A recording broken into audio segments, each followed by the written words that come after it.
नोंलाय मा खालामबाय दं जोंबो आन्दलनखारिसो जोंबो आन्दलन खालामनानै फैनायसो आंबो सोरनिबा सिङाव थानानै खामानि मावग्रा मानसि नङा जों दे আর আমি কি করিম এই রাস্তাটো 4 লেন বনাম বুলি কৈছে মই তো মোর আমার পকেটৰ পৰা নহয় গভৰ্ণমেন্ট অফ ইণ্ডিয়াৰ পইচাৰ পৰা আমি 4 লেন বনাম এই ৰাস্তাটো সরকার আহিব মই কি কাম কৰিব এইটোহে কৈছো মই সরকার আহি আছে ইয়াত কোনে কোনে কি বুদ্ধি কৰি আছে কিন্তু জিন্দগী নোৱাৰিব দে মোক নোৱাৰে মোক কোনে কি বুদ্ধি কৰি আছে কৰা নাই বাদে এইবিলাক মই আছো মই কাম কৰি যাম জিন্দগী নোৱাৰে আহকচোন মই কাম কৰি দেখাম আৰামছে আৰু ইণ্ডো ভুটান ন্যাশনাল হাইৱে এইটো গাডকাৰী সাহেবে খুব ইন্টারেস্টেড এইবাৰ আমি নতুনকৈ ন্যাশনাল হাইৱে পাব ইণ্ডো ভুটান ন্যাশনাল হাইৱে সরকার হওয়া পিছত কি কাম কৰিব সেইটোৱে কৈ আছো মই বেলেগ একো কোৱা নাই হয় আন্দোলন হৈ গল বহুত বছৰ কষ্ট কৰিলো সবে কষ্ট কৰিছে আপোনালোকেও কষ্ট কৰিছে সব জাতিয়ে কষ্ট পাইছে বড় আন্দোলনৰ সময়ত সব জাতিয়ে কষ্ট পাইছে ৰেডি হওক সরকার বিপিএফ বনাব কিন্তু বাৰে কৈ আছো মই সরকার বিপিএফ কৰিব কোনো চিন্তা কৰিব লগা নাই আমি শ্ৰীৰামপুৰৰ পৰা ওদালগুৰিলৈকে যিখিনি কৰি পেলাই মই যিখিনি দেখিবলৈ পাইছো সরকার বিপিএফ কৰিব যাওক কোনে ক'ত যাব বিচাৰিছে কিন্তু মই আছো চিন্তা কৰিব নালাগে আপোনালোকে কোনো আপত্তি নাই একো কৰিব নোৱাৰিব এইবিলাক जेबो खालामनो आंखौ जेबो जाया मिथिबाय जों दङ जेबो खालामनो हाया सानसे साननै नाम मोनगोन आरो खारनायनि नाव बेल'सो जाया जेबो खालामनो हाया जेबो जाया सरकारा जोंनो दा 100 बार बुंबाय थागोन आङो जेबो गेलायनो हाया मिथिबाय जेबो गेलायनो हाया गभर्नमेन्टआ जोंनो बानायो आरो बिराद मोजां जोंहा खामानि मावनांगौ दं मोजांसो सोरबा थांलाबायनायफ्रा नङा होमबा सासे ओरैनो आखबसिखौ मा खालामबाय थादों फालाय मा खालामनो नागिरदों फालाय मा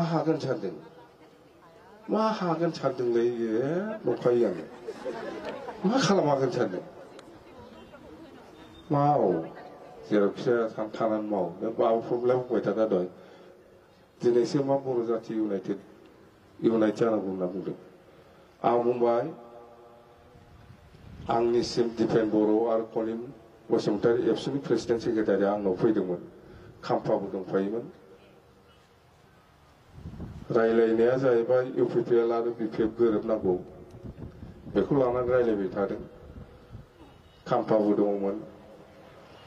दिपेन बर' आबसुनि प्रेसिडेन्ट कनिम बसुमतारी आबसुनि जेनेरेल सेक्रेटारि आंखौ लोगो हमफैदों डिसिसना जाहैबाय हाग्रामा महिलारिजों प्रमद बर'जों मोनसे टेबोलाव जिरायबानो समाधान जासिगोन जोबसिगोन समस्या जोंनि गेजेराव जा भुल बुजाबुजि दं ओमफ्राय आंनाव कनसेन्ट लाफैदों नालाय आं बुंबाय आंहा जेबो आपत्ति गैया आं फ्रि आं रायलायगोन होननानै खोन्थाहरदों दिपेन बर' दं कनिम बसुमतारी दं खाम्फा दं आंनाव फैदों जे नों जिरायगोन ना जिराया प्रमद बर'जों रायलायगोन ना रायलाया होननानै आंथ' रायलायो मानो रायलाय जानो जोंनि गेजेराव ज' जानो आंहा जेबो आपत्ति गैयालै दे माला रायलायनो खोन्थाबानो जाबाय बिसोर होनना बुंदों आंखौ रायलायनो होनो ना मानो गावसो खारबाय दिपेन बर' आबसुनि प्रेसिडेन्ट दानि ओमफ्राय कनिम आबसुनि जेनेरेल सेक्रेटारि आरो खाम्फा दङ आंनाव फैदों आंजों रायलायदों जे नोङो प्रमद बर'जों रायलायगोन ना रायलाया आं रायलायगोन होनदों ज' जानायाव आंहा मा आपत्ति दं ज' जानांगौथ' जेबो आपत्ति गैया आं रायलायगोन दे माला रायलायनो खोन्थाबानो जाबाय आंनो जोब्बाय गावहासो खारलांजोबबाय मा जाखो बियो मा ज' जानाय जाखो बियो बेखौ ज' जानाय होनो गावसो मानो खारखो मानो खारनांगौ बेयालाय दिनैसिमबो जायाखै बेवहायनो दङ बेवहायनो थाबथानानै दं दिनैसिमबो बे रायलायनाया जायाखै बे खारामब्ला आं खोन्थायामोन खिन्थु अपेन खालामबाय आं दिनै मिथिबाय दिनैनि आबसुनि प्रेसिडेन्ट दिपेन बर' आरो आबसुनि जेनेरेल सेक्रेटारि कनिम बसुमतारी आरो खाम्फा आंनाव फैदों रायलायदों आंनाव कनसेन्ट लाफैदों नों रायलायगोन ना रायलाया रायलायगोन दां आंथ' रायलायगोन मानो रायलाया बर' जाथिया इउनाइट जानो आंहा मा आपत्ति थानांगौ लेंबोदो गाव लेंबोदोंना दाना गावसोर लिंनानै लाना थांजादों मा जाखो बेनोथ' मानसिफ्रा बहुदानो मिथियामोन खुला खालामबाय आं दिनै गाव खारनायखायसो खुला खालामदों आं माबा खालामामोन आङो दोनखुमाबाय थागौमोन मिथिबाय जाबायथ' क्लियार दा जोंना बेनो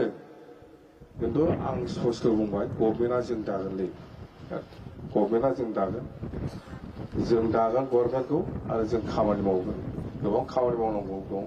जों मावलांगोन कमिटमेन्ट होनाय दङ रायजोफोरनो आरो बिटिसिखौ साबसिननिफ्राय साबसिन खालामनो नाजानाया जोंनि थांखि बे हिसाबै जों खामानि मावलांगोन रावबो जेबो खालामनो हाया रावखौबो दागि रावखौबो गिना जों दङ आं दङ सोरलाय मा खालामबाय नों जोंबो आन्दलनखारिसो जोंबो आन्दलन खालामनानै फैनायसै आंबो सोरनिबा सिङाव थानानै खामानि मावग्रा मानसि नङा जों दे गथ'थ' गोरा जा सरकारा फैगासिनो दं दे थेंक इउ गोजोन्थों